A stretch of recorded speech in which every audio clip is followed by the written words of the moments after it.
నుండి ప్రభువైన యేసుక్రీస్తు నుండి కృపయు సమాధానము మీకు కలుగును గాక. ఆమేన్. దయచేసి సంగమంత కూర్చోవడం మనవి. దేవుని ప్రశస్త నామానికి మహిమ కలుగును గాక. మన ప్రభువు ప్రియరక్షకుడైన యేసు ప్రభుల వారు మనలను మన కుటుంబాలను సంరక్షించి కాపాడి తన హస్తాల చాటును భద్రపరిచి 22వ దినం శిలువ ధ్యానానికి మనందరినీ నడిపించి ఆయన సన్నిధిలో కూడుకొని ఆయనను స్తుతించి కనపరిచి ఆయన శ్రమానుభవాన్ని ధ్యానించే భాగ్యాన్ని మనకిచ్చినందుకే మొదటిగా తండ్రి అయిన దేవుని కృతజ్ఞతాస్తుతులు చెల్లిస్తున్నాను. ఆయన ఆత్మతోనూ సత్యంతోనూ ఆరాధించడానికి కూడి వచ్చిన మీ అందరికీ ప్రభుపేట వందనాలు. దేవుడు మిమ్మల్ని మీ కుటుంబాలను మెండుగా దీవించి ఆశీర్వదించును గాక.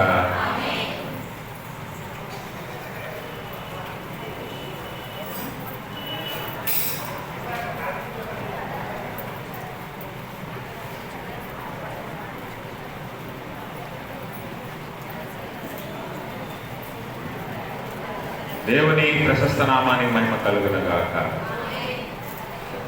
అది అయిపోయి చెప్పండి అమ్మా.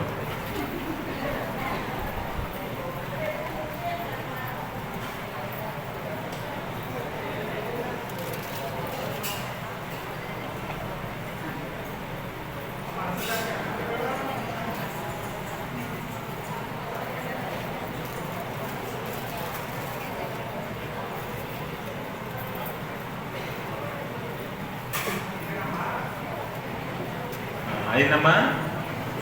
దేవునికి స్తోత్రం, దేవునికి స్తోత్రం. ఇక్కడికి వచ్చారు అందరూ.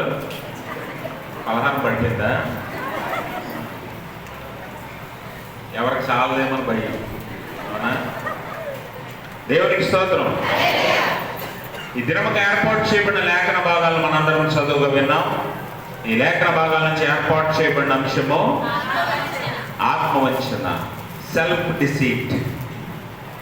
సెల్ఫ్ డిసీట్ అనగా మనల్ని మనమే మోసపరుచుకోవటం, మనల్ని మనమే వంచుకోవటం. అంటే ఒక విషయం పట్ల సత్యమేదో మనకు తెలిసినా కూడా ఇతరులను మోసపరుస్తూ మనలను మనమే మోసపరుచుకోవటమే ఈ ఆత్మవంచన అనే మాటకు అర్థంగా ఉంది. కాబట్టి గమనించవలసిన విషయం ఏంటంటే, ఈరోజు ఈ ఆత్మవంచన అనే మాటను మనం ధ్యానిస్తున్నప్పుడు ఈ ఆత్మవంచన అనే మాట మన జీవితాల్లో కూడా చాలాసార్లు ఎదురవుతూ ఉంటుంది. మనం కూడా చాలాసార్లు మనల్ని మనము వంచుకుంటూ ఉంటాం, మనల్ని మనం మోసపరుచుకుంటూ ఉంటాం. ఆ సందర్భాలు ఏంటో, ఆ సందర్భాలు ఎలా ఉంటాయో ఈరోజు లేఖనము ద్వారా మనము ఒకసారి ధ్యానించుకున్నప్పుడు మన ఆత్మీయ జీవితాలలో మనము కూడా ఎన్నిసార్లు మనల్ని మనం వంచిస్తూ మన ప్రభువును కూడా ఎన్నోసార్లు మనం వంచిన సందర్భాలు మనకు ఎదురవుతూ ఉంటాయి. కాబట్టి ఈరోజు ఈ ఆత్మవంచన అనే అంశాన్ని ధ్యానిస్తున్నప్పుడు మనం ఒకసారి జాగ్రత్తగా మన ఆత్మలను, ఆత్మీయ జీవితాలను పరిశీలన చేసుకునే అవసరత ఎంతైనా ఉంది అన్న విషయాన్ని మనం అర్థం చేసుకోవాలి. నిన్న ధ్యానించిన అంశము వ్యర్థాతిశయం. పేతురు 3 సార్లు యేసు ప్రభువారు ఎవరో నాకు తెలియదని పొంకుతూ తన వ్యర్థాతిశయాన్ని చూపించిన సందర్భాన్ని నిన్న మనం ధ్యానించాం. అయితే ఈరోజు ఆత్మవంచన అనే మాటను మనం ధ్యానిస్తుండగా పేతురే కాదు, ఈరోజు అనేక మంది విశ్వాసులు, లేకపోతే ఇక్కడ కూర్చున్న మనము కూడా అనేక సార్లు మనల్ని మనం మోసపుచ్చుకుంటూ దేవుణ్ణి కూడా మోసపుచ్చుతూ ఉన్నాం. కాబట్టి ఈ ఆత్మవంచన అనేది మనకు ఎంత ప్రమాదకరమైన విషయమో ఈరోజు లేఖనం ద్వారా మనం ధ్యానించాలి. ఈ ఆత్మవంచన అనే విషయాన్ని, లేకపోతే ఆ సందర్భాన్ని మనం జ్ఞాపకం చేసుకుని ఒకవేళ మనల్ని మనం మోసపుచ్చుకొని ప్రభువుని, ఇతరులను, విశ్వాసులను, సహోదరులను మోసపరిచి మనం ఉన్నట్లయితే మన ఆత్మీయ జీవితాలను ఒకసారి పరిశీలన చేసుకొని మనము సరిదిద్దుకోవటం చాలా చాలా అవసరం అనే విషయాన్ని మనం ఇక్కడ అర్థం చేసుకోవాలి. కాబట్టి గమనించండి ప్రభునందు ప్రియమైన స్నేహితులారా, ఈ పేతురు మరి ఇప్పుడు చదువుకున్న లేఖన భాగంలో మార్కు సువార్త 14వ అధ్యాయంలో పేతురు 3 సార్లు యేసు ప్రభువారు ఎవరో తెలియదు అన్నట్లుగా 66వ వచనం చదవండి. పేతురు ముంగిటి కింది భాగములో ఉండగా ప్రధాన యాజకుని పనికత్తెలలో ఒకటి వచ్చి పేతురు చలికాచుకొనుచుండుట చూచెను. అతనిని నిదానించి చూచి, నీవును నజరేయుడగు ఆ యేసుతో కూడా ఉండినవాడవు కావా అనెను. అందుకతడు, ఆయన ఎవడో నేను ఎరుగను, నీవు చెప్పినది నాకు బోధపడలేదని చెప్పి నడవలోనికి వెళ్ళాను. మొదటిసారి అబద్ధం ఆడినప్పుడు యేసుప్రభువారు ముందుగానే పేతురుతో చెప్తున్నాడు, నీవు ముమ్మారు కోడి కూయకమునుపు ముమ్మారు నీవు నన్ను ఎరుగనని అందువు అని యేసుప్రభువారు ముందుగానే చెప్పేశాడు. చెప్పినా కూడా ఈ పేతురు ఆ స్థితిలోనే పడిపోవటం అంటే అపవాది ఎంతగా పేతురుని ఆ సమయంలో పట్టుకున్నాడు అన్న సంగతి మనం అర్థం చేసుకోవాలి. చాలాసార్లు మనకి తెలిసి పాపం చేస్తూ ఉంటాం, తెలిసి పడిపోతూ ఉంటాం. చాలాసార్లు ఓవర్ కాన్ఫిడెన్స్ వెళ్ళిపోతూ ఉంటాం. మనం ఓవర్ కాన్ఫిడెన్స్ వెళ్ళి చాలాసార్లు మనం పడిపోతున్న సందర్భాలు మన జీవితాల్లో చాలా ఉన్నాయి.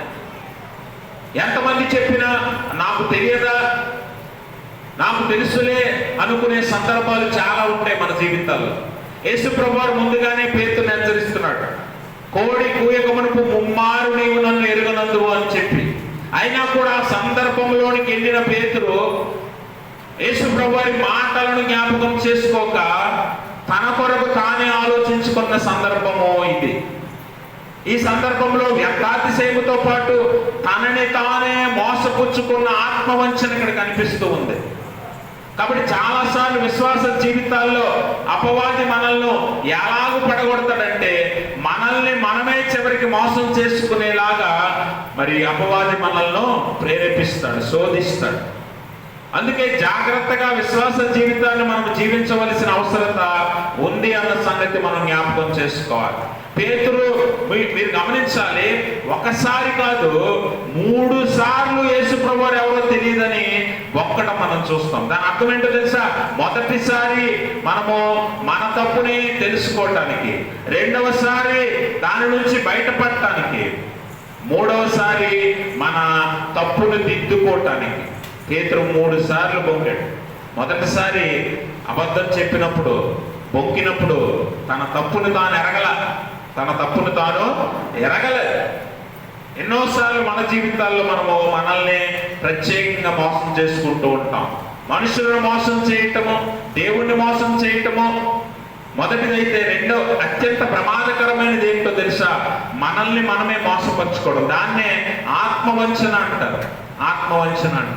మనము తప్పు చేసామని తెలిసినా కూడా మేమేమి తప్పు చేయలేదు, మేమేమి పాపం చేయలేదు అని మనల్ని మనమే మోసపుచ్చుకుంటాం. మనకి మనమే సమర్థించుకుంటాం. కానీ అది తప్పని నీ మనస్సాక్షికి తెలుసు, అది తప్పని నీ ఆత్మకు తెలుసు. నువ్వు ఒంటరిగా ఉన్నప్పుడు నీ తప్పేంటో నీకు స్పష్టంగా తెలుస్తుంది. అయినా కూడా మనుషుల కొరకు, లోకం కొరకు, సంఘము కొరకు, సమాజము కొరకు దాన్ని నువ్వు తప్పని ఒప్పుకో. అదే ఆత్మవంచన. కాబట్టి పేతురు కూడా యేసుప్రభువారితో తిరిగినవాడు, 3.5 సంవత్సరాలు ఆయన పక్కనే ఉన్నవాడు, ఆయనను దగ్గరుండి చూసినవాడు, ఆయన చేసిన అద్భుతాలు చూసినవాడు, ఆయన చేసిన బోధలు విన్నవాడు. అలాంటి పేతురు 3 సార్లు బొక్కడంలో పేతురుకి మరి ఆ ఆత్మవంచన చేసుకోవటం అనే సందర్భము ఎదురవుతూ ఉంది. కాబట్టి ఆ పేతురు ఆత్మవంచన చేసుకున్న 3 సార్లు కూడా మరి మనం గమనిస్తే, ఒకసారి నేను ఆయనను కానని అంటున్నాడు, ఆయనతో ఉండిన వాడని కానంటున్నాడు. అలాగే రెండవసారి వీడు వారిలో ఒకటిని దగ్గర నిలిచి ఉన్న వాడితో మరలా చెప్పసాగాను. అతడు మరలా నేను కానను. కొంతసేపు అయిన తర్వాత దగ్గర నిలిచి ఉన్నవారు మరలా పేతురును చూసి, నిజముగా నీవు వారిలో ఒకడవు, నీవు గలిలయుడు కాదా అని. అందుకు అతడు, మీరు చెప్పుచున్న మనుషులు నేను ఎరుగనని చెప్పి శపించుకొనుటకు, ఒట్టు పెట్టుకొనుటకు మొదలు పెట్టాను. ఆఖరికి తనని తాను ఎంతగా మోసపరుచుకుంటున్నాడంటే తన మీద తానే ఒట్టు పెట్టుకుంటున్నాడు. దేవుని వాక్యం అంటుంది ఒట్టు పెట్టుకొనవద్దు. ఏ స్థితిలోనైనా ఒట్టు పెట్టొద్దు. ఎందుకో తెలుసా?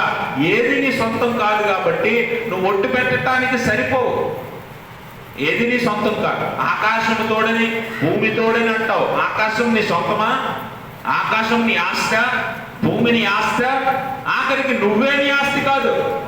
అందుకని నీ మీద కూడా నువ్వు ఒట్టు పెట్టుకోవడానికి లేదు. పేతురు ఇక్కడ చేస్తున్న తప్పేంటో తెలుసా? తన మీద తాను ఒట్టేసుకొని ఏసెవరో నాకు తెలియదు, ఆయనకు నేను వెళ్ళిన వాడిని కాను, ఆయన నేను వెంబడించిన వాడిని కాను అని ఆఖరికి అబద్ధం కూడా చెప్పడానికి సిద్ధపడిపోయాడు. అవతలి వారిని నమ్మించడానికి ఎంతగా దిగజారాడో చూడండి. అంటే తనని తాను మోసపరుచుకుంటూ యేసు ప్రభు వారిని కూడా మోసపరుస్తూ చుట్టూ ఉన్న వారిని కూడా మోసపరుచుతున్నాడు. అంటే ఎంతగా తనను తాను ఆత్మవంచన చేసుకుంటున్నాడో మనం గమనించాలి. చాలా సందర్భాల్లో మనము కూడా మనల్ని మనం మోసపరుచుకుంటూ అనేక మందిని మనం మోసపరుస్తూ ఉంటాం. ఒకవేళ అలాగే నీవు ఆత్మవంచన చేసుకున్నట్లయితే అది నీ ప్రాణానికి, నీ ఆత్మకే నష్టం అన్న సంగతి మనం జ్ఞాపకం చేసుకోవాలి. యాకోబు పత్రిక 1వ అధ్యాయము 22వ వచనాన్ని ఒకసారి చదివినట్లయితే యాకోబు భక్తుడు మరి చక్కని మాటను అక్కడ తెలియజేస్తూ ఉన్నాడు. అమ్మా, మీరు వినువారు మాత్రమై ఉండి. ఎంత చక్కని మాట చూడండి. చాలా మంది వాక్యం వింటారు కానీ దాన్ని వెంబడించడానికి ఎవరు ఇష్టపడతారు? వినువారు మాత్రమై ఉండి మిమ్మల్ని మీరు మోసపరుచుకుంటున్నారంట. అందరూ వింటారు. ఈరోజు ఆలయానికి రానివాడు కూడా ఇంటి దగ్గర కూర్చొని వింటాడు. విన్నంత మాత్రాన వాక్యము నీలో పనిచేయదు. వినేవాడిగా ఉన్నంత మాత్రాన నువ్వు నిజమైన విశ్వాసి కాదు. అందుకనే యాకోబు భక్తుడు చాలా చక్కని మాట చెప్తున్నాడు. వినువారుగా ఉన్న వారందరూ వారిని వారు మోసపరుచుకుంటున్నారు. ఆత్మవంచన. వాక్యం విన్నాను కదా, గంటసేపు ఆలయంలో కూర్చున్నాను కదా, ఇంకా అంతకంటే ఆశీర్వాదం ఏముంది అని చాలా మంది అనుకుంటూ ఉంటారు.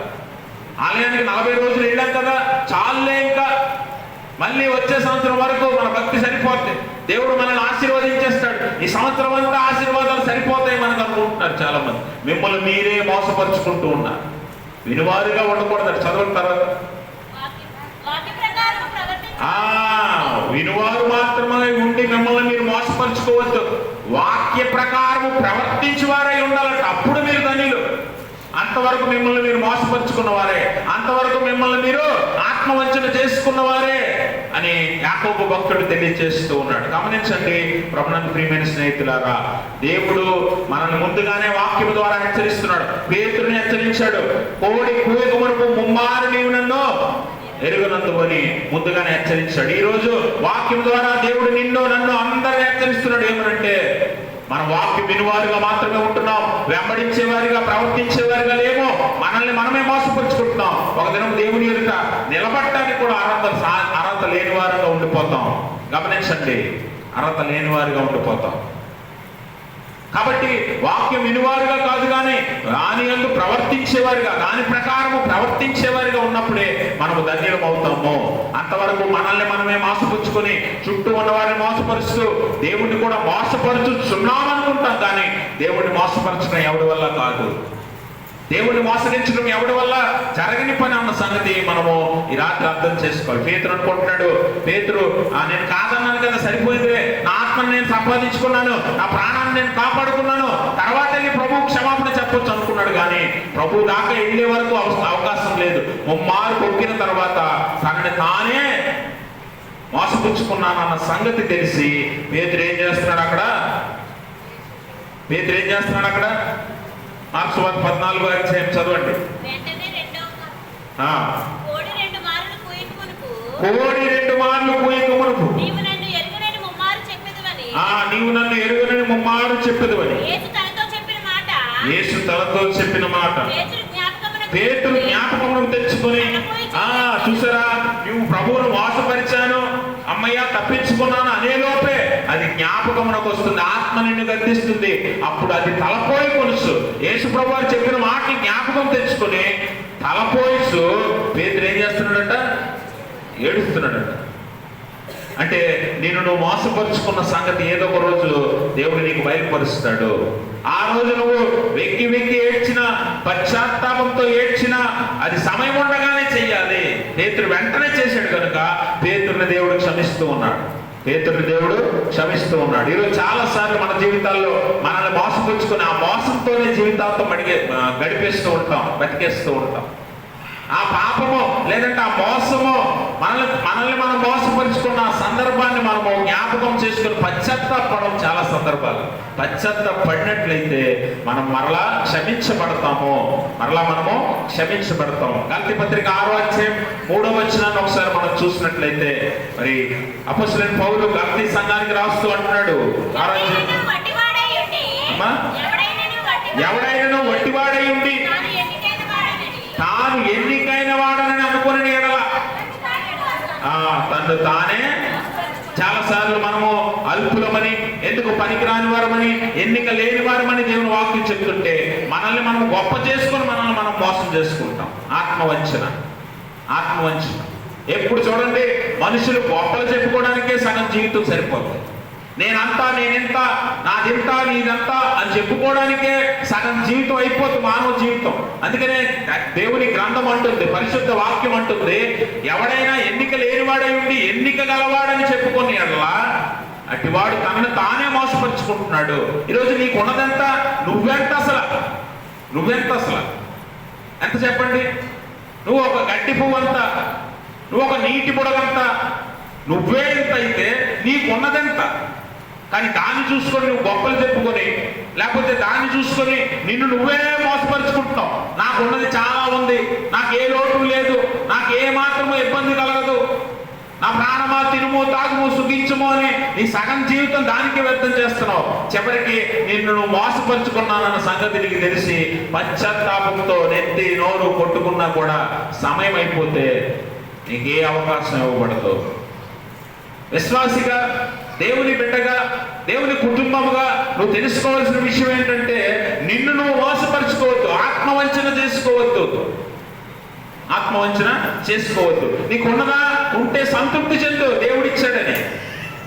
అంతేగాని నాకు మాత్రమే ఉంది ఇంకెవడికి లేదని అతిశయపడుతూ నిన్ను నువ్వు మోసం చేసుకోకు.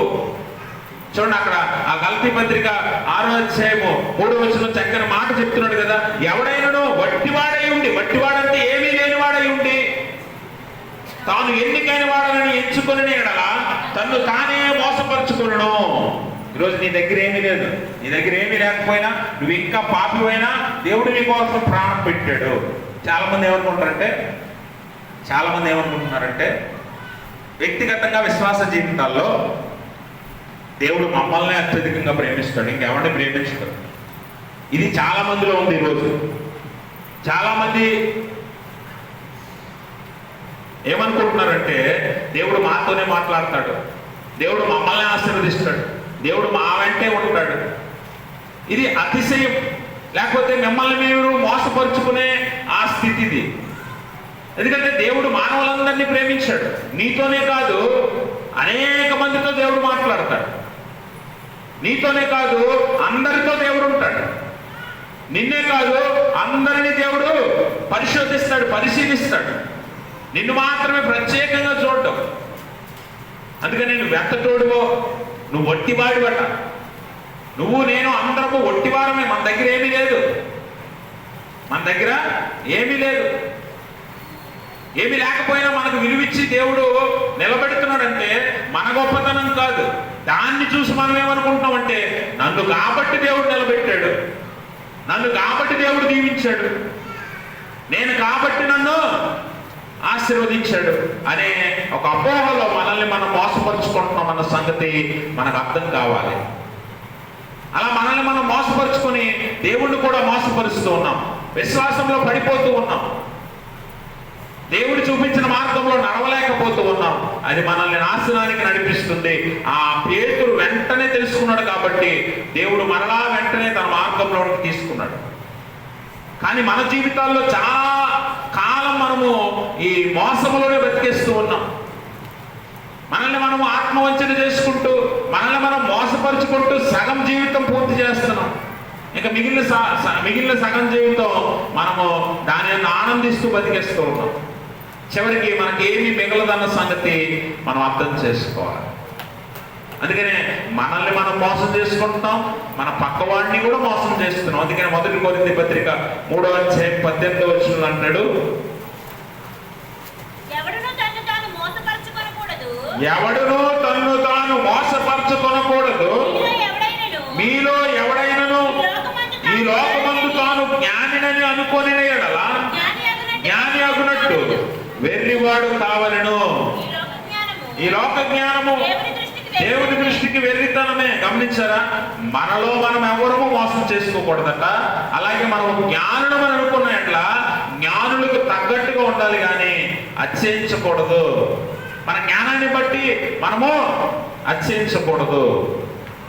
కానీ ఈరోజు ఎంతమంది దేవుని వాక్యానుసారముగా జీవిస్తున్నారు, ఎంతమంది జ్ఞానానికి తగినట్లుగా ఉంటున్నారు, ఎంతమంది తమ తాము తగ్గించుకుంటున్నారు, ఎంతమంది దేవుని నామాన్ని హెచ్చించి వారిని తగ్గించుకుంటున్నారు. చాలా మంది ఈరోజు మేమే కనిపించాలి, మేమే హెచ్చింపబడాలి అనే ఆలోచన ప్రతి ఒక్కరికి, విశ్వాస దగ్గర నుంచి సేవకుడు దాకా, విశ్వాస దగ్గర నుంచి సేవకుడి దాకా మేమే కనిపించాలి.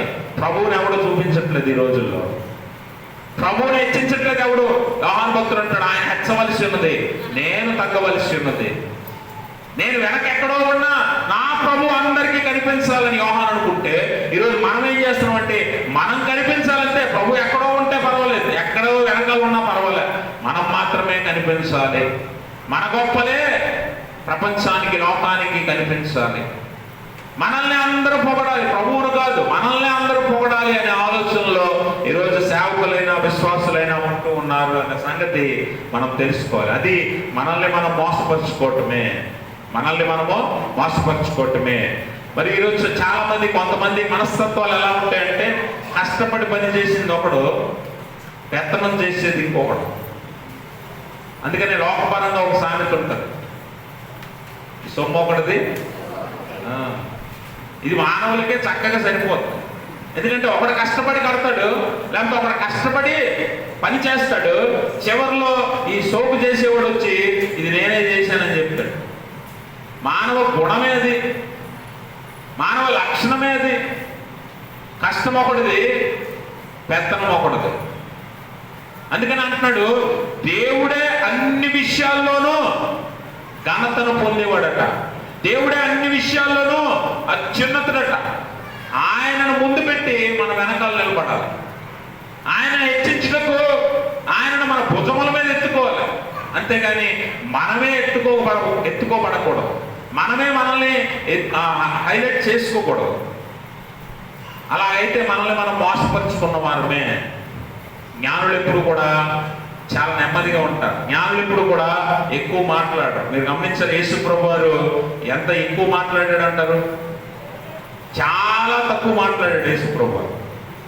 ఈ ప్రపంచంలో నరావతారిగా పుట్టిన యేసు ప్రభు వారు 33.5 సంవత్సరాల జీవిత కాలంలో, 3.5 సంవత్సరాల పరిచర్య కాలంలో యేసు ప్రభు వారు మాట్లాడిన మాటలు వేల మీద లెక్క పెట్టచ్చు. మీరు బైబిల్ గ్రంథం అంతా తీసి చదువుకోండి, ఇంటికి వెళ్ళి 4 సువార్తలు చదవండి. 4 సువార్తల్లో ఆయన మాట్లాడిన మాటలు చాలా తక్కువ ఉంటాయి. యేసు ప్రభు వారి దగ్గరికి ఆ వ్యభిచారంలో పట్టబడ్డ స్త్రీని తీసుకొచ్చి అక్కడ ఆ శాస్త్రులు పరిచయాలు అందరూ నిలబడి పెద్ద కథ చెప్తున్నారు యేసు ప్రభు వారు. యేసు ప్రభు వారు ఒక్క మాటతో తెలిసాడు. ఏంటన్నమాట? మీలో పాపం చేయని వాడు మొదట రాయేసి వెళ్ళిపోండి. ఒకే ఒక మాట, ఒక లైన్ అంతే. అలాగా యేసు ప్రభు వారి జీవిత కాలంలో, పరిచర్య కాలంలో ఆయన మాట్లాడిన మాటలు ఒకసారి మీరు లెక్కేస్తే వేళ్ల మీద ఉంటాయి అంతే. అంటే జ్ఞానులు ఎప్పుడు కూడా ఎక్కువ మాట్లాడరు అన్న సంగతి మీరు జ్ఞాపకం చేసుకోండి. మాట్లాడితే అనేక ప్రశ్నలకు సమాధానం దొరుకుతుంది, అందులోనే అనేక ప్రశ్నలకు సమాధానం దొరుకుతుంది. యేసు ప్రభు వారి జ్ఞానం ఎంత గొప్పదో చూడండి. ఆయన అంటాడు, ఆ కైసరికి పన్ను చెల్లించవచ్చా చెల్లించకూడదా అని అడిగి ఇరుకును పెట్టాలని ప్రశ్నించారు. అప్పుడు యేసు ప్రభు వారు అంటున్నాడు, ఒక్క దేనారం తీసుకొని చూపించండి నాకంటే. ఆ దేనారం చూపించి బొమ్మ ఎవడది? కైసరిది. కైసరికి ఇవ్వండి, దేవునికి ఇవ్వండి అన్నాడు. ఒకే 2 మాటలతో తేల్చేసి. అంటే ఎంత గొప్ప జ్ఞాని అయి ఉన్నాడు చూడండి. అందుకే బుద్ధి జ్ఞాన సర్వ సంపదలు ఆయన యందు గుప్తములై ఉన్నవి. ఎవరికైనా జ్ఞానము పొదువుగా ఉన్న ఎడలవాడు దేవుణ్ణి అడగవలెను. అంత గొప్ప జ్ఞాని. సర్వజ్ఞాని, సర్వాంతర్యామి, సర్వశక్తిమంతుడైన దేవుడే తనను తాను ఎంతగా తగ్గించుకున్నాడో మనందరికీ తెలుసు. ప్రత్యేకంగా 40 దినాల శిలువ ధ్యానాల్లో ఆయన ఎంతగా తనను తాను తగ్గించుకున్నాడో మనం చూస్తూనే ఉంటాం. అంత గొప్ప జ్ఞాని దేవుడు, సర్వ సృష్టికర్త అయిన ఆయనే తగ్గించుకున్నప్పుడు మనము ఈ ఎంతపాటి జీవితం మంది మనల్ని మనము హెచ్చించుకొని మనల్ని మనమే మోసపరుచుకుంటూ ఉంటాము. మనల్ని మనమే మోసపరుచుకుంటూ ఉంటాం. అదే మన జీవితాలకు ప్రమాదం అని దేవుని వాక్యం తెలియజేస్తుంది. అందుకే పేతురు వెంటనే తన తప్పుని తాను తెలుసుకొని పశ్చాత్తాపడి తలపోయిచు, ప్రభువు మాటలు తలపోయిచు ఏడుస్తున్నాడు. ఎందుకో తెలుసా? పశ్చాత్తాపం. పేతురికి అర్థమైంది, నేను ప్రభువుని మోసం చేశాను, నన్ను నేను మోసం చేసుకున్నాను. ఈరోజు నీవు ప్రశ్న వేసుకో, నేను ప్రభువును మోసపరుస్తున్నానా, లేకపోతే నన్ను నేను మోసపరుచుకుంటున్నానా? ప్రభువును మోసపరుస్తూ నన్ను నేను మోసపరుచుకుంటూ లోకంలో ఒక వేషధారణ ముసుగేసుకొని బతికేస్తున్నానా? విశ్వాసిగా ఒక ముసుగేసుకొని బతుకుతున్నామా? ఒకసారి ఆలోచన చేయండి. దేవుని భక్తుడిగా ఒక ముసుగేసుకొని బతికేస్తున్నామేమో. ఆలయానికి వచ్చినప్పుడు భక్తి ముసుగు వేస్తావు, బయటికి వెళ్తే లోక ముసుగు వేస్తావు, మనుషులను బట్టి నీ ముసుగు మారుస్తూ ఉంటావు. ఇదేనా బతుకు? అంటే నిన్ను నువ్వు ఎంతగా మోసపరుచుకుంటున్నావో నువ్వు ఆలోచన చేసుకో అనే విషయాన్ని మనం అర్థం చేసుకోవాలి. కాబట్టి ఈరోజు ఆత్మీయ జీవితాలను మనము పేతురు సంఘటన ద్వారా జ్ఞాపకం చేసుకుంటే మనల్ని మనం ఎంత మోసపరుచుకుంటున్నామో, ప్రభువుని ఎంత మోసపరుచుతున్నామో, లోకాన్ని ఎంత నమ్మిస్తున్నామో మనకు అర్థమవుతుంది. ఒకవేళ అందులో నుంచి వెంటనే నువ్వు పశ్చాత్తాపడి తెలుసుకొని దేవుని యొద్దకు వచ్చి మొర్రపెట్టి పేతురులాగా తలపోయిచు ఏడ్చినప్పుడు నువ్వు క్షమించబడతావు. ఒకవేళ అదే మంచి జీవితం అని నిన్ను మోసపరుచుకుంటున్నా, నేనే తప్పు చేయలేదని సమర్థించుకొని నువ్వు బతికినట్లయితే ఒక దినము ఖచ్చితంగా పశ్చాత్తాపడవలసి వస్తుంది. కానీ ఆ రోజుకి నీ సమయం అయిపోయి ఉంటుంది. మరలా నీకు అవకాశం ఇవ్వబడకపోవచ్చు. చూడండి, పేతురు అలా పొంగిన తర్వాత కూడా యేసుప్రభు వారు పునరుద్ధానుడైన తర్వాత పేతురుకే మొట్టమొదటిగా మాట్లాడుతూ ఉన్నాడు. పేతురుతో యోహాను పేతురుతో మాట్లాడుతూ అంటున్నాడు. మరలా వాడిని బలపరిచాడు. వెనక్కి వెళ్ళిపోయాడు పేతురు. వెనక్కి వెళ్ళిపోయి మరలా నా చేపలు పట్టుకునే వృత్తిని నేను కొనసాగిస్తున్నాను. వెనక్కి వెళ్ళిపోయినప్పుడు యేసుప్రభు వారు పేతురుతో మాట్లాడుతున్నాడు. ఒకసారి ఆలోచన చేయండి. మరలా అవకాశం ఇచ్చాడు. ఎందుకంటే పశ్చాత్తాపడినప్పుడు దేవుడు మరలా నిన్ను అంగీకరిస్తాడు. ఒకవేళ పశ్చాత్తాపడక నేను చేసింది కరెక్టే అని నేను నువ్వు మోసపరుచుకుంటే ఖచ్చితంగా నువ్వే మోసపోతావు. కాబట్టి నీ పాపమేంటో, నువ్వు చేస్తున్న తప్పేంటో నీకు మాత్రమే తెలుసు కనుక అది దేవుని ఎదుట ఒప్పుకొని నిన్ను నువ్వు తగ్గించుకొని పశ్చాత్తాపడితే పేతురులా క్షమించబడతావు. ఒకవేళ అలా కాదని నిన్ను నువ్వు మోసపరుచుకున్నట్లయితే దాని శిక్ష భయంకరంగా ఉంటుందన్న సంగతి లేఖనం ద్వారా దేవుడు తెలియజేస్తూ ఉన్నాడు. కాబట్టి గమనించినట్టు ప్రభునందు ప్రియమైన స్నేహితులారా, ఈరోజు పేతురు తన తప్పుని లేదంటే తనను తాను ఎలాగ మోసం చేసుకున్నాడో 3 సార్లు బొక్కిన తర్వాత తెలిసింది పేతురుకి. ఈరోజు నీకు నాకు కూడా మనల్ని ఎలాగ మోసపరుచుకుంటున్నామో మనకి స్పష్టంగా తెలుసు. పక్కవాడికి తెలియకపోవచ్చు, నీ కుటుంబ సభ్యులకు తెలియకపోవచ్చు, నీ అన్నదమ్ములకు తెలియకపోవచ్చు, కానీ నీకైతే తెలుసు. నిన్ను నువ్వు ఎలా మోసపరుచుకుంటున్నావో, దేవుణ్ణి ఎలా మోసపరుచుతున్నావో నీకు తెలుసు. అది నువ్వు తెలుసుకున్నప్పుడు, పేతురులాగా పశ్చాత్తాపడినప్పుడు దేవుడు ఖచ్చితంగా నిన్ను క్షమిస్తాడన్న సంగతి మనం అర్థం చేసుకోవాలి. అందుకనే ఇర్మియా గ్రంథంలో చక్కని మాట అంటాడు, హృదయం ఎలాంటిదట? హృదయం మోసకరమైనది, ఘోరమైన వ్యాధి కలది. హృదయంలో అనుకునే ఉంటాడు కదా పేతురు, ఏమని? అమ్మో ఇప్పుడు నేను యేసుప్రభు వారి శిష్యుడు అని చెప్తే వీళ్ళు నన్ను ఏం చేస్తారో అని హృదయంలో అనుకున్నాకే కదా అబద్ధం చెప్పాడు. అవునా? హృదయంలో అనుకున్నాక, ఆలోచన చేసుకున్నాకే బయటకు ఏం చెప్తున్నాడు? నేను ఆయన్ని కాదు, నేను ఆయన్ని ఎరుగను, నేను ఆయన వెంబడించిన వాడిని కాదు అని ఆ పేతురు మాట్లాడటం మనం చూస్తున్నాం. అంటే హృదయమే మోసకరమైనది, హృదయమే ఘోరమైన వ్యాధి కలది. తర్వాత దానిని ఏం చేయగలడు? గ్రహింపగలవాడు ఎవడు అంటే హృదయాలోచనలు ఎప్పటికప్పుడు క్షణం మారిపోతున్నాయి. దాన్ని ఎవడు గ్రహించలేడు, కానీ ప్రభు మాత్రం గ్రహిస్తాడు. దేవునికి స్తోత్రం. అందుకని హృదయాంతరంగాలను పరిశోధించే దేవుడు నీ హృదయంలో అనుకున్న మాట నీ పెదవులు దాటి బయటికి రాకమునుపు ఆయన గ్రహిస్తాడు. దేవునికి స్తోత్రం. అటువంటి గొప్ప దేవుడు మన దేవుడు. అందుకనే ఆయనను మోసపరచలేవు. నిన్ను నువ్వు మోసపరుచుకున్నా ఆయనను ఎన్నటికీ నువ్వు మోసపరచలేవు. నువ్వే మోసపోతావు, నువ్వే నష్టపోతావు, చివరికి అన్నీ కోల్పోతావు. ప్రభు ఎదుట నిలవడానికి కూడా నీకు అర్హత సరిపోదు ఆ రోజు. అందుకనే ఆత్మవంచన అనేది ప్రమాదకరం అన్న సంగతి ఈరోజు మనము తెలుసుకోవాలి. ఎంతమందినైనా మోసం చేయొచ్చు, మనల్ని మనం మోసం చేసుకోవచ్చు, కానీ ప్రభువును మోసం చేయలేము ఎన్నటికీ ఎప్పటికీ. ప్రభు ఎదుట మనము దోషులుగానే నిలబడాల్సి ఉంటుంది. అలా నిలబడటానికి కూడా మనము సరిపోము. అందుకనే మీరు లోకస్వార్తలో 18వ అధ్యాయంలో సుంకరి ప్రార్థన మనం చూస్తాం. సుంకరి ఎలా ప్రార్థన చేస్తున్నాడట? ఆకాశం తట్టు కనులెత్తుకైనా సరిపోవట్లేదు. ఎందుకో తెలుసా? తన పాపం తాను ఎరిగి ఉన్నాడు కనుక, తన పాపం తాను గ్రహించాడు కనుక దేవుడి వైపు కన్నులెత్తడానికి కూడా ధైర్యం చాలట్లేదట సుంకరి. గమనించండి. ఆ పక్కనే పరిసయ్యుడు ప్రార్థన చేస్తున్నాడు. పరిసయ్యుడు ప్రార్థన ఎలా ఉందట? గొప్పలు చెప్పుకోవడానికే సరిపోతుంది. నేను సుంకరి వలే కానీ, లేకపోతే ఆ స్త్రీల వలే కానీ నేను పుట్టనందుకు నీకు వందనాలు అంటున్నాడు. తనను తాను గొప్ప చేసుకోవడానికి నేను దశంభాగాలు ఇస్తున్నాను, లేకపోతే దాన ధర్మాలు చేస్తున్నాను, నేను గొప్పగా బతుకుతున్నాను అని గొప్పలు చెప్పుకోవడానికి సరిపోతుంది పరిసయ్యుడి జీవితం. తనను తాను మోసం చేసుకుంటున్నాడు. ప్రభువును కూడా మోసపరచాలని ప్రయత్నం చేస్తున్నాడు పరిసయ్యుడు. ఎక్కడేమో సుంకరి తన పాపాన్ని ఎరిగి ప్రభు తట్టు చూడటానికి కూడా ధైర్యం సాగట్లేదు. ఎవరి ప్రార్థన విన్నాడు? చివరికి దేవుడు ఎవరి ప్రార్థన విన్నాడు? సుంకరి ప్రార్థన అంగీకరించాడు. సుంకరినే అర్హుడిగా ఇచ్చాడు దేవుడు. దేవునికి స్తోత్రం. కాబట్టి ఈరోజు నీ తప్పేంటో నువ్వు తెలుసుకొని నిన్ను నువ్వు మోసపరచుకోవడం మానేసినప్పుడు నీ ప్రార్థనలన్నీ దేవుడు వింటాడు. నీ ప్రార్థనలన్నీ దేవుడు వింటాడు. ఒకవేళ నిన్ను నువ్వు మోసపరుచుకుంటూ నేను మంచి భక్తుడిని, నేను మంచి విశ్వాసిని, నాకంటే గొప్ప భక్తుడు లేడు, మాకంటే గొప్ప కుటుంబం లేదు అని నేను ఊర్లో అందరినీ మోసం చేయొచ్చు, కానీ ఇక్కడికి వచ్చి దేవుడిని మాత్రం నువ్వు ఎన్నటికీ మోసపరచలేవు. నువ్వు ఎలాంటి జీవితం జీవిస్తున్నావో దేవుడు అలా తెరిచిన పుస్తకంలో నీ ముందు పెడతాడు. ఒకరోజు మాట్లాడలేవు. అందుకనే మోషే అంటాడు, నీ ముఖ కాంతిలో మా రహస్య పాపములు కనిపిస్తున్నాయి అంటున్నాడు. అంటే నువ్వేం చేసావో, ఏం చేసి ఈ స్థాయికి వచ్చావో, ఎలా ఉన్నావో కూడా దేవుడికి తెలుసు. నీ పూర్వం ఏంటో, నీ ప్రస్తుతం ఏంటో, నీ భవిష్యత్తు ఏంటో దేవుడికి తెలుసు. అందుకే ఆయన నువ్వు మోసం చేయలేవు. నిన్ను నువ్వు మోసపరుచుకుంటున్నావు, కానీ అది కూడా నీకు ప్రమాదమే. పేతురులాగా.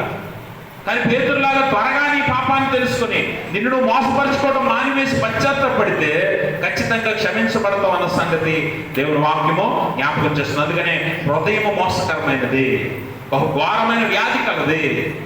దాన్ని గ్రహింపగలవాడు ఎవడునూ లేడు, కానీ దేవుడు మాత్రమే గ్రహిస్తాడు. అందుకనే మన హృదయంలో యెహోవా సంబంధమైన ఆలోచనలు కాదు, కానీ దేవుని సంబంధమైన వాక్యాన్ని నింపుకున్నప్పుడు మన ఆలోచనలు కూడా వాక్యానుసారంగా బయటకు వస్తాయి. ఒకవేళ లోకంలో ఉన్నదాన్ని నింపుకుంటే దాన్నే మనం మాట్లాడతాం. హృదయం నిండినదే నోరు మాట్లాడుతుంది. ఈరోజు ఎప్పుడైనా చూడండి, చిన్నప్పుడు నేను స్కూల్లో ఉన్నప్పుడు ఒక టీచర్స్ ఒక మంచి ఆట ఆడించేవారు. అదేంటంటే ఇలా స్టూడెంట్స్ అందరూ కూర్చుంటారు కదా లైన్గా. ఈ మొదటి స్టూడెంట్ చెవిలో టీచర్ ఒక మాట చెప్తుంది. ఆ మాట పక్కవాడి చెవిలో చెప్పాలి. ఆ మాట అలా ఒకరి చెవిలో ఒకరు చెప్పుకొని చివరికి టీచర్ చెప్పిన మాట ఆ చివరి వాడు చెప్పాలి. అలా చెప్తే వాళ్ళు గెలిచినట్టు, అలా చెప్పకపోతే వాళ్ళు ఓడిపోయినట్టు. టీచర్ చెప్పిన మాట ఒకటైతే ఆ చివరి వాడు చెప్పిన మాట ఏదో ఉంటుంది. ఎందుకంటే మధ్యలో మారిపోతుంది కథ. ఎందుకో తెలుసా? వారి హృదయాల్లో ఉన్న మాటలు బయటకు వస్తాయి. వారు చెప్పేది వినేది సరిగ్గా ఉండదు. వారి హృదయం దేనితో నిండుంటే ఆ మాట బయట చెప్తారు. ఆ మాటే లోకంలోనికి ప్రచురంలోకి వెళ్తుంది. చివరికి వెళ్ళేసరికి టీచర్ చెప్పిన మాటకి వాళ్ళు చెప్పే మాటకి సంబంధం ఉండదు. అలాగా మన హృదయాలు నిండుకున్నవే నోరు మాట్లాడుతుందట. అందుకే హృదయాన్ని మరి ఘోరమైన వ్యాధి కలది అంటున్నాడు. అందుకే దాన్ని సాధు చేయాలంటే, దాన్ని గ్రహించాలంటే హృదయములో వాక్యముతో నింపాలి. లేకపోతే నిన్ను మోసపరుచుకున్నవాడివే, నిన్ను ఆత్మవంచన చేసుకున్నవాడు అవుతావు అన్న సంగతి దేవుని వాక్యము తెలియజేస్తుంది. తీతు పత్రిక 3:3 ఒకసారి చదువుదాం. తీతు పత్రిక 3:3 ఒకసారి చదువుదాం. ఎందుకనగా మనము కూడా మునుపు అవివేకులమును అవిధేయులమును మోసపోయిన వారమును నానా విధమైన దురాశలకును భోగములకును దాసులమును అయి ఉండి దుష్టత్వమునందును అయోమయమందును అసూయందును కాలము గడుపుచు అసహ్యులమై ఒకరినొకడు ద్వేషించుచు ఉంటిమి కానీ. గమనించారా?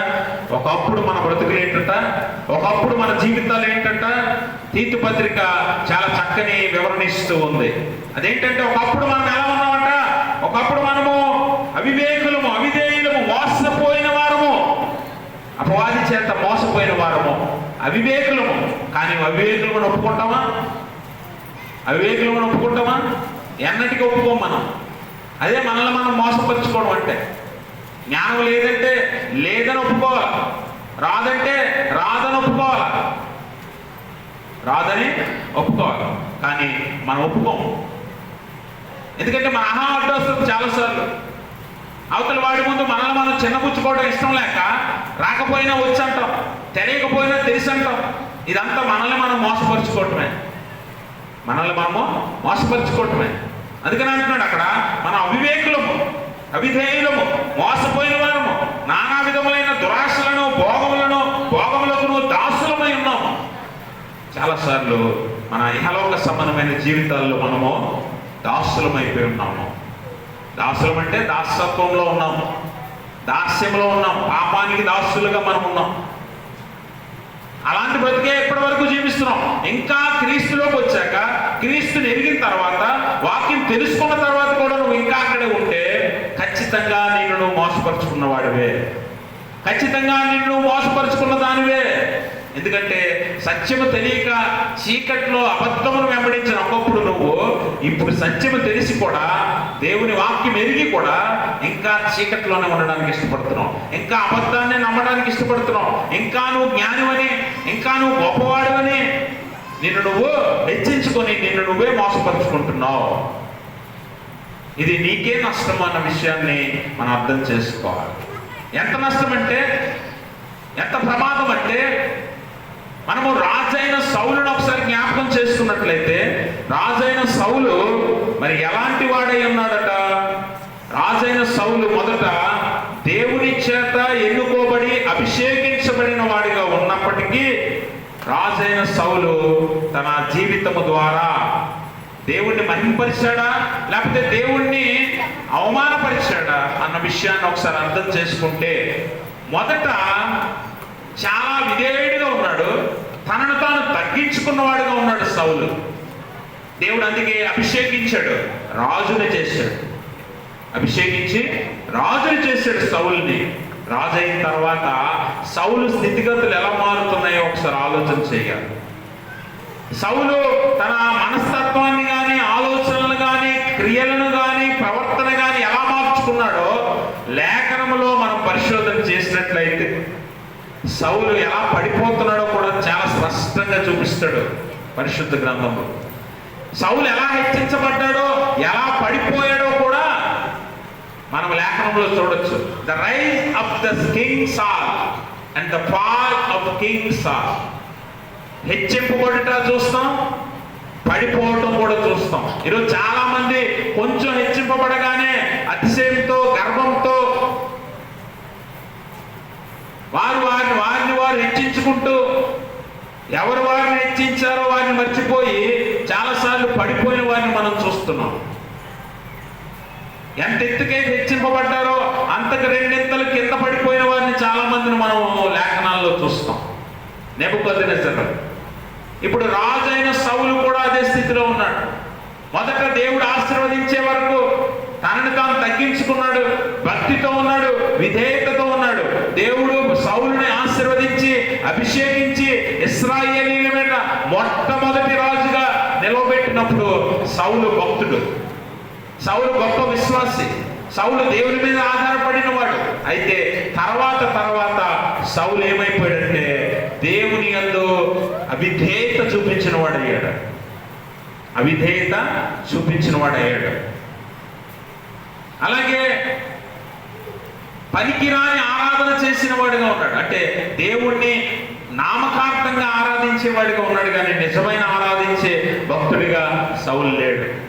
అవిధేయత చూపించిన వాడిగా ఉన్నాడు. తనని తాను హెచ్చించుకోవడానికి ప్రయత్నం చేస్తున్నాడు, దేవుణ్ణి హెచ్చించడానికి ఇష్టపడట్లా సౌలు.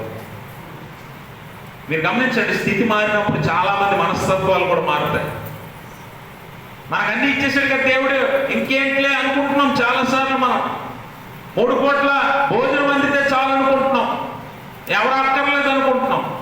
ఇంకొంచెం ఆర్థిక స్థితిగతులు మారి పెరిగితే, ఉన్నతంగా వెళితే అప్పుడు కూడా మన దేవుడిని మర్చిపోతూ ఉన్నాం. గమనించండి, ఒకరోజు దేవుడు సౌలు వలె, నెబుకద్నెజరు వలె నీ తట్టు దృష్టించి చూస్తే నీ స్థితి ఏమైపోతుందో ఒకసారి గుర్తుపెట్టుకో. ఈరోజు బాగుంది కదా అనుకోకర్లా, రేపటికి నీ కథ కమామిషాన్ని మార్చేస్తాడు దేవుడు. గుర్తుపెట్టుకో, భయపడు, దేవుని యందు విధేయత చూపించు. దేవునికి భయపడి నిన్ను మోసపరుచుకోవడం మానే, ఆత్మవంచన చేసుకోవడం మానే. ఎందుకో తెలుసా, నీ మీద దృష్టి పెట్టి దేవుడు ఒకసారి చూశాడా, నీ బ్రతుకు ఏమైపోతావు, నువ్వు ఎక్కడ పడిపోతావో. సౌలు అంతటి వాడే, రాజు అంతటి వాడే, మొట్టమొదటి రాజు ఇశ్రాయేలీయుల మీద ఏమైపోయాడు, ఒక్కసారి అంత ఎత్తు నుంచి కింద పడిపోయాడు. నెబుకద్నెజరు రాజు ఏమైపోయాడు, సింహాసనం మీద నుంచి తీసివేయబడి అడవిలో పడ్డాడు. మృగాల వలె, జంతువుల వలె గడ్డి మేయాల్సి వచ్చింది. ఒకసారి ఆలోచించి, నీ వైపు దేవుడు చూశాడా, నీ బతుకంతా బయటపడిపోతుంది. నిన్ను దృష్టించాడా, నిన్ను ఒక్కసారి పరీక్షించాడా, నీ బ్రతుకంతా బయటకు వచ్చేస్తుంది. దేవుని కృప చేత, దేవుని ప్రేమ చేత, కనికరం చేత, జాలి చేతే ఈరోజు నువ్వు ఉన్నావు. గుర్తుపెట్టుకో, ఆత్మవంచన చేసుకుంటూ ఎంతకాలం బతుకుతావు? నిన్ను మోసపరుచుకుంటూ, సంఘాన్ని మోసపరుస్తూ, కుటుంబాన్ని మోసపరుస్తూ, చుట్టూ ఉన్నవాడిని మోసపరుస్తూ, నేను భక్తుడిని, విశ్వాసిని అని చెప్పుకుంటూ ఎంతకాలం బతుకుతావు? ఒకసారి పశ్చాత్తాపడు దేవుడితో. ఎందుకంటే దేవుడు నీ వైపు చూడటం మొదలు పెట్టాడంటే నీ బ్రతుకు వెలుగులోకి వచ్చేస్తుంది అన్న సంగతి జ్ఞాపకం చేసుకో. దేవుడు హెచ్చించడం మానేసి సౌలు ఏం చేస్తాడంటే తనకి గౌరవం పెరగాలని చూస్తున్నాడు. తనకి గౌరవం, తన పేరు హెచ్చింపబడాలని చూస్తున్నాడు. తన పేరే 10 మంది నోట్లలో వినిపించాలని ప్రయత్నం చేస్తూ ఉన్నాడు. దేవుణ్ణి కాదు, దేవుడి నామాన్ని కాదట. సౌలు తన నామాన్ని హెచ్చించుకోవడానికి ప్రయత్నం చేస్తున్నాడట. అది కూడా దేవునికి నచ్చలేదు. ఎందుకంటే తనను తాను మోసపరుచుకుంటున్నాడు. నువ్వు కేవలం నువ్వు నేను నిమిత్త మాత్రం అంతే, పాత్రలం అంతే, దేవుని చేతిలో పనిముట్లు అంతే. పనిముట్లు దేవుడు ఏ పనికి వాడుకుంటాడో ఆ పనికి వాడుకునే పాత్రం అంతే. నువ్వైనా నేనైనా అంతవరకే. పాత్రకు విలువ ఉండదు, పనికే విలువ ఉంటుంది. దేవునికి స్తోత్రం. పాత్ర చేసే పనికే విలువ ఉంటుంది. ఏమంటే పిండి వంటలు వండుతాం, వంట చేస్తాం, ఆహారం వండుతాం. ఆహారానికి విలువిస్తావా, పాత్రకు విలువిస్తావా? చెప్పండి. ఆహారానికా, పాత్రకా? పాత్ర ఉపయోగించుకుంటావు, తర్వాత తీసి పక్కన పడేస్తావు. కానీ ఆ పాత్రకి దేవుడు ఆశీర్వాదం. పాత్రను దేవుడు వాడుకుంటాడంతే. నువ్వు నేను ఆయన చేతిలో పాత్ర అంతే. కానీ ఆహారానికి విలువ. అలాగే మనల్ని చేసిన దేవునికే విలువ, మనకు కాదు. మనల్ని మనం హెచ్చించుకోవటానికి వీలు లేదు. అందుకనే దేవుని వాక్యంలో మనం జ్ఞాపకం చేసుకుంటే సౌలు అంతటి వాడు దేవుని యందు విధేయత కలిగి ఎప్పుడైతే రాజు అయ్యాడో ఆ తర్వాత తనను తాను హెచ్చించుకోవడానికి ప్రయత్నం చేసి, తనను తాను మోసపరుచుకొని దేవుణ్ణి కూడా మోసపరచాలని ప్రయత్నం చేసి పడిపోయిన సందర్భం ఉంది. కిందకి దిగజారిపోయిన సందర్భం ఉంది. దేవుడు విడిచిపెట్టిన సందర్భం ఉంది. గుర్తుపెట్టుకోండి, నిన్ను నువ్వు ఎప్పుడైతే మోసపరుచుకుంటావో ఆ క్షణం దేవుడు నిన్ను విడిచిపెట్టేస్తాడు. ఆ క్షణం దేవుడు నిన్ను వదిలేస్తాడు. కానీ అదే నీకు ప్రమాదకరం. దేవుడు విడిచిపెట్టే నీకు ప్రమాదకరం అన్న సంగతి మనం అర్థం చేసుకోవాలి. కాబట్టి అలా విడిచిపెట్టడం వల్ల అనేక సార్లు విడిచిపెట్టే ముందు కూడా దేవుడు వాక్యంతో నేను హెచ్చరిస్తాడు. సౌలును కూడా చాలా సార్లు హెచ్చరించాడు ప్రవక్తల ద్వారా. నువ్వు చేస్తున్నది తప్పు సౌలు, నువ్వు చేస్తున్నది తప్పు అని సౌలుని ఎన్నోసార్లు ప్రవక్తల ద్వారా హెచ్చరించాడు. అయినా కూడా సౌలు వినలే. తనను తాను మోసపరుచుకుంటూ దేవుడిని కూడా మోసపరచడానికి ప్రయత్నం చేసి పూర్తిగా పడిపోయాడు తన స్థానం నుంచి. దేవుడు వదిలేశాడు సౌలు. వదిలేసిన తర్వాత సౌలు తల నరికేసి తల ఎక్కడో పెట్టారు, మొండెం ఎక్కడో వదిలేశారు. ఎంత గొప్ప వీరుడో తెలుసా సౌలు, ఎంత గొప్ప యోధుడో తెలుసా, యుద్ధ వీరుడు సౌలు. అలాంటి యుద్ధ వీరుడు తల నరికేసి తల ఎక్కడో వదిలేశారు, మొండెం ఎక్కడో పెట్టారు. ఎంత భయంకరమైన స్థితిలో చూడండి రాజు. అందుకనే నిన్ను నువ్వు మోసపరుచుకోకు, నిన్ను నువ్వు ఆత్మవంచన చేసుకోకు, అది నీకే ప్రమాదం. దేవుడు నిన్ను విడిచిపెట్టే ప్రమాదం ఉంది, దేవుడు నిన్ను వదిలేసే ప్రమాదం ఉంది. అందుకనే జాగ్రత్తగా ఉండాలి అన్న విషయాన్ని మనం అర్థం చేసుకోవాలి. కాబట్టి గమనించండి ప్రభునందు ప్రియమైన స్నేహితులారా, మనల్ని మనం మోసపరుచుకోవటం వల్ల ఆ క్షణికానందం కలుగుతుందేమో, 10 మంది మధ్యలో గొప్ప పేరు ఒక క్షణం వస్తుందేమో, కానీ తర్వాత దానివల్ల నువ్వే నష్టపోతావు, నువ్వే పడిపోతావు. అందుకని పేతురు వెంటనే తెలుసుకొని ఏం చేస్తున్నాడంటే తనను తాను పశ్చాత్తాపడుతూ తన పాపమేంటో, తను చేసిన తప్పేంటో తెలుసుకొని ప్రభునందు ఏడుస్తూ ఉన్నాడు, పశ్చాత్తాపడుతూ ఉన్నాడు. అందుకే పేతురు క్షమించబడ్డాడు అన్న సంగతి మనం అర్థం చేసుకోవాలి. కాబట్టి గమనించండి, మరి పాపాత్మురాలైన స్త్రీ కూడా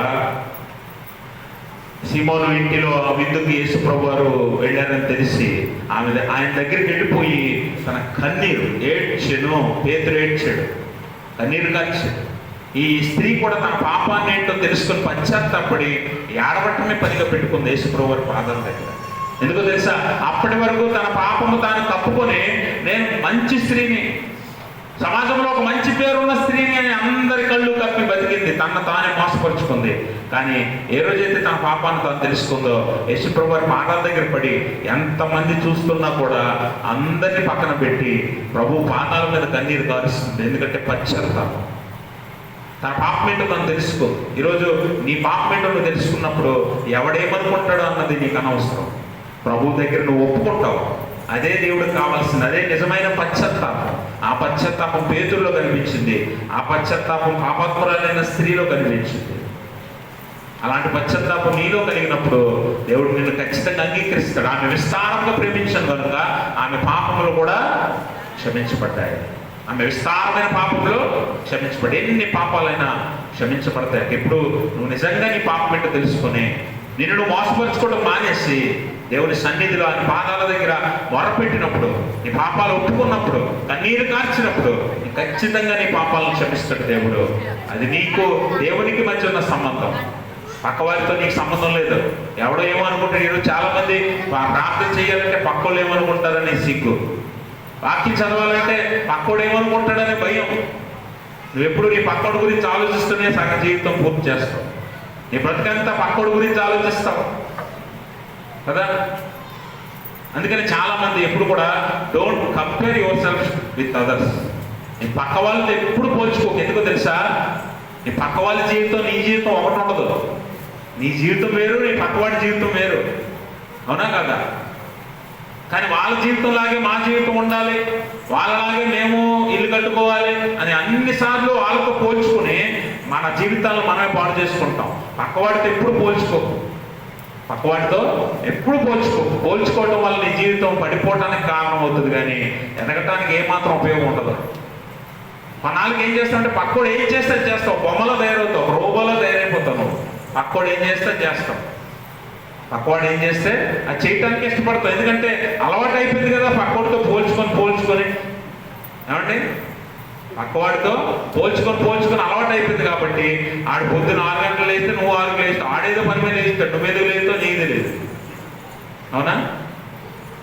ఆ సాయంత్రం ఏదో గిన్నె పట్టుకుని బయటకు వెళ్తున్నాడు, ఆడు వెళ్ళాడే నువ్వు వెళ్తావు అంతే, ఆడేందుకు వెళ్తాడు నీకు తెలియదు. అది పక్కోడితో పోల్చుకుంటే నీ జీవితాన్ని నువ్వే పాడు చేసుకుంటావు. అందుకనే నీకు నీ ఎదురుగా నీ దేవుడు ఉండాలి అంతే. ఎవడున్నా అనవసరం, వాళ్ళందరినీ పట్టించుకోదు.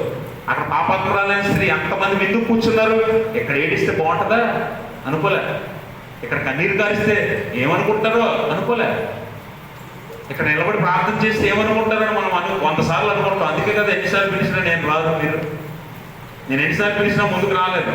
అదే ఎవరి మీద గొడవ కంటే ఎవరి మీద గొడవ కంటే పక్కింటి వాళ్ళ మీద వాళ్ళ మీద గొడవ అంటే ఎవరు పిలవక్కర్లే మిమ్మల్ని. అంటే దేనికి మిమ్మల్ని మీరు మోసపరుచుకుని బతికేస్తున్నారు చాలా జీవితాలు. అందుకని గమనించండి, మీ బ్రతికేంటో మొదటి పరీక్ష చేసుకోండి, దేవుని ఎదురు నిలబడండి, మిమ్మల్ని మీరు మోసపరుచుకోవడం మానేయండి. అప్పుడు దేవుడు మిమ్మల్ని అంగీకరిస్తాడు. పేతురుని అంగీకరించినాడు. పేతురు వెళ్ళిపోయాడు 3 సార్లు బొగ్గేసి, నాకు ఎవరో తెలియదు యేసు ప్రభు అన్నాడు. అయినా పేతురుని ఎందుకు పిలుచుకోవడం తెలుసా? మళ్ళీ పేతురు పశ్చాత్తాపం బట్టి. దేవునికి స్తోత్రం. పాపాత్మురాలైన స్త్రీ ఎన్ని పాపాలు చేసి ఉంటుందో, అందుకే యేసు ప్రభు అంటాడు, ఆమె విస్తారమైన పాపాలు క్షమించబడ్డాయి. ఎన్ని పాపాలు చేసిందో, ఎవడున్నాడన్నది కూడా పట్టించుకోకుండా ఆయన పాదాల దగ్గర పడి ఏడుస్తుంది. ఎప్పుడైతే పశ్చాత్తాపడతావో ఎంత ఘోర పాపినైనా దేవుడు అంగీకరిస్తాడు. లేదు, నిన్ను నువ్వు మోసం చేసుకుంటూ చివరిదాకా నాకంటే గొప్ప భక్తుడు లేడు, నాకంటే గొప్ప విశ్వాసి లేడు, మా నాన్న విశ్వాసి, మా తాత విశ్వాసి, వాళ్ళ తాత విశ్వాసి అని చెప్పుకుంటూ నిన్ను నువ్వు మోసం చేసుకుంటూ బతికేయడమే నువ్వు. ఏం ఉపయోగం ఉండదు. తర్వాత రేపొద్దున నరకంలోకి వెళ్ళగానే నీ తాత ఉంటాడు, వాళ్ళ తాత ఉంటాడు, వాళ్ళ తాత కూడా ఉంటాడు అక్కడ. అప్పుడు అర్థమవుతుంది అనమాట మేము ఎంత గొప్ప వాళ్ళమో అని. అర్థమైందా? కాబట్టి ఇప్పుడే తెలుసుకో నీ పాపం ఏంటో. దేవుని ఎదురు నిలబడు, అంగీకరించు, ఒప్పుకో, పశ్చాత్తాపడు, దేవుని చేత అంగీకరింపబడతావు. అట్టి స్థితి దేవుడు తన పరిశుద్ధాత్మ ద్వారా మనందరికీ దయచేయును గాక. ఆమేన్. సమస్త జ్ఞానం ఇచ్చిన దేవుని సమాధానం యేసుక్రీస్తు వల్ల మీ హృదయంలో మీ తలంపులకు కావలి ఉండును గాక. ఆమేన్.